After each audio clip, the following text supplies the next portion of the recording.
everybody, welcome to Crackback Tuesday, number 127 on the Mana Leak. I'm John as always, and we've got ourselves another pack of Ixalan. We're going to be cracking maybe 3 or more packs of these, and then Iconic Masters is coming out, and we'll do maybe a couple weeks of that, and then Unstable's coming out, and we'll do a couple weeks of that. But for now, we're still on Ixalan, a format that I'm really liking, despite most people. Anyways, we're going to crack this open, see what's in it, and see what we would take. Pack one, pick one. If this were a draft. Up first is Direfleet Hoarder, 1 and a black for a creature, human pirate. It's 2/1. When it dies, you get a treasure. It's fine. You'll play it in generally every black deck, obviously slightly higher if it's pirates, and it works really well in blue-black where you want to get that treasure to splash your off-color bombs, but nowhere near a first pick. Dual Shotz up next. It still has not gone up very much for me. I still would not main deck this, sideboarded in against vampires for sure, but it's nowhere near a main deck for me, so certainly not a first pick. Up next is Legion Conquistador. Legion Conquistador is 2 and a white for a creature vampire soldier. It's a 2/2. When you play it, go search your library for any number of other Legion Conquistadors and put them into your hand.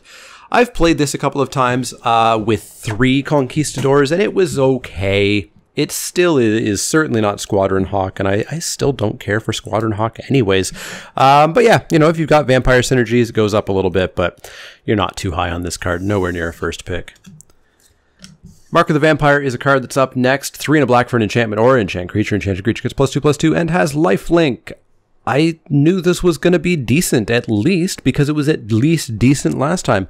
I'm still surprised that people are shocked that these auras are good. You know, it's partly to do with the lack of removal, for sure, but I knew these auras were going to be fine. It's still nowhere near a first pick. Yes, Jade Guardian, yes, blah, blah, blah. I still don't think you get so into the aura thing that you first pick a Mark, or you first pick a One with the Wind, or you first pick a Jade Guardian. I don't think that's ever correct. Yes, if you see this in your black, you're going to snap it up and you're going to play it. But don't drink the Kool-Aid too much on the auras. They're good. They're not first pickable. Shaper Apprentice is up next. 1 and a blue for a creature, Merfolk Wizard. It's a 2/1. It flies if you have another Merfolk. Totally fine card. Goes up if you are in Merfolk, goes down if you're not. It's fine. It's nowhere near a first pick. I'd feel pretty sad first picking it. But I do pick it relatively highly the second I'm headed towards blue-green Merfolk. But not a first pick. New Horizons is up next. 2 and a green for an enchantment aura, enchant land. When New Horizons enters the battlefield, put a +1/+1 counter on target creature you control. Enchanted land has tap. Add 2 mana of any color to your mana pool. It's fine. It's a lot better in sealed than it is in draft for sure. So I would certainly never first pick this, and I often don't play it. If I'm really looking to ramp, if I'm, you know, big stompy dinosaurs, I'm playing the big dinosaur lord, you know the one I'm talking about, then sure, I'd play this. If I was splashing, I'd play it, but otherwise it doesn't quite make the cut, and not a first pick. Crushing Canopy is up next, a card that I have main decked, and it's not the worst thing to main deck it because the enchantments are good. Because if you're not having flyers in your deck, you need this against flyers. I still wouldn't super advise main decking it. I do it when I'm desperate for playables, but it is okay. Nowhere near a first pick though. Very much a sideboard card or a desperation play. Next up is Unfriendly Fire. 4 and a red for an instant. Unfriendly Fire deals 4 damage to target creature or player. It's fine. It's gone down a little bit because the format is somewhat aggressive, but I still wouldn't not pick it, and I still wouldn't not play it. It's just I wouldn't necessarily pick it too highly over other things, but it is currently the first pick. There are packs where I wouldn't feel horrible first picking this card, and so far, this pack is one of them. Up next is Dive Down, a single blue for an instant. Target creature you control gets +0/+3 and gains hexproof until end of turn. Again, a card that people thought was garbage, and I thought was just fine because it looked like Ranger's Guile, and surprise, it's kind of like Ranger's Guile. It saves your creature that you've invested in, that you've put an aura on, etc., and it's fine. It's nowhere near a first pick. It's a pretty late pick at that, but you'll play one pretty happily, just like you would Ranger's Guile. So honestly, not surprised that Dive Down is fine. It's just fine. Our final common is Grazing Whiptail, 2 green for a creature dinosaur. It's a 3/4 with reach. This blocks everything. This is so annoying to play against.